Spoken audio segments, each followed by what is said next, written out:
BIC 企業よろず相談。今回はエビデンスがありません。そんな質問をいただいています。エビデンスとは証拠や根拠を意味するものです。ファクト、プルーフ、ソースという言葉を同じように使うこともありますね。何かにつけてその論拠は何なの？どうしてそう言えるの？エビデンスはあるの？そんな風に聞かれることがあります。いわゆる信憑性を担保できるかどうかですね。しっかりしたエビデンスがあれば説得力があることは事実です。しかしエビデンスがあれば正しい論説になるかといえばそうでもない場合もたくさんあるので注意が必要です。例えば第二次世界大戦中に米軍は爆撃機の帰還率を高めるために敵の射撃による損傷箇所を統計的に集計しました。任務から帰還した爆撃機は図のように銃撃による損傷箇所が分布していることが分かりました。すなわち装甲を厚くする部分は両翼端、機体中央、尾翼部分であると結論付けられます。そのエビデンスは帰還した爆撃機の被弾分布ということになります。ところが統計学者のエイブラハム・ウォールドはこれとは正反対の見解を示しました。すなわちコックピット周辺、エンジン部分、胴体後部の装甲を補強すべきだと主張します。もう皆さんにはお分かりですよね。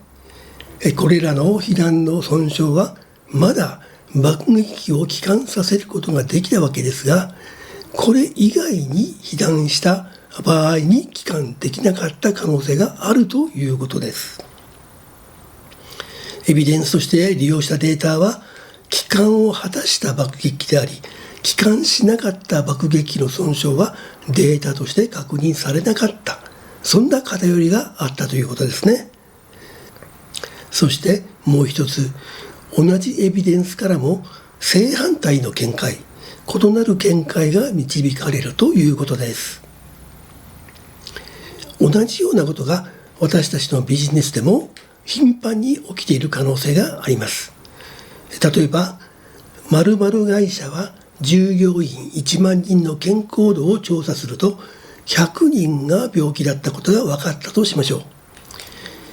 1.0% の従業員に健康状態が心配されるわけですが、一方で一般成人10万人の健康度調査では1400人が病気だったことが分かりました。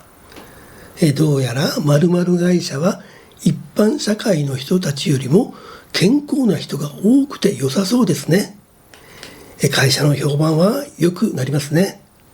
しかしこれには気がつきにくいデータの偏りが見られるのです。実際には一般成人にはすでに退職をした高齢者1万人が含まれており、5% の病気の人たちが計算に入ってしまっているのです。すなわち〇〇会社の従業員の健康度は一般成人の勤労者と同じだったわけです。こういったエビデンスとして利用するデータの偏りはヘルシーワーカー効果と呼ばれてよく起こしてしまう過ちとして知られています。このようにエビデンスとした分析するデータに過ちがある場合も多くあります。注意が必要です。ところが何かの過ちではないかと思うようなデータがエビデンスとして広く利用された例もあります。アメリカ大手スーパーマーケットのウォルマートでの出来事です。ポスレジのデータ分析をしているとふと妙なことに気づきました。紙おむつを買うお客様はビールを同時に買う傾向にあるということです。紙おむつとビール、不思議な組み合わせです。そこで紙おむつ売り場とビール売り場を隣接してみるとその傾向はさらに強くなり、紙おむつの販売がビールの販売と相関していることが明らかになったのです。このようにエビデンスから売上改善につながるケースも多くあることでしょう。さて、エビデンスについて注意すべき点をお話ししてきました。これらに注意を払っていろいろな情報を探しても、あなたの考えを立証するに足るエビデンスが見つからない。これはよくあることです。むしろそんなに都合よくエビデンスとなるデータが見つかることの方が少ないかもしれません。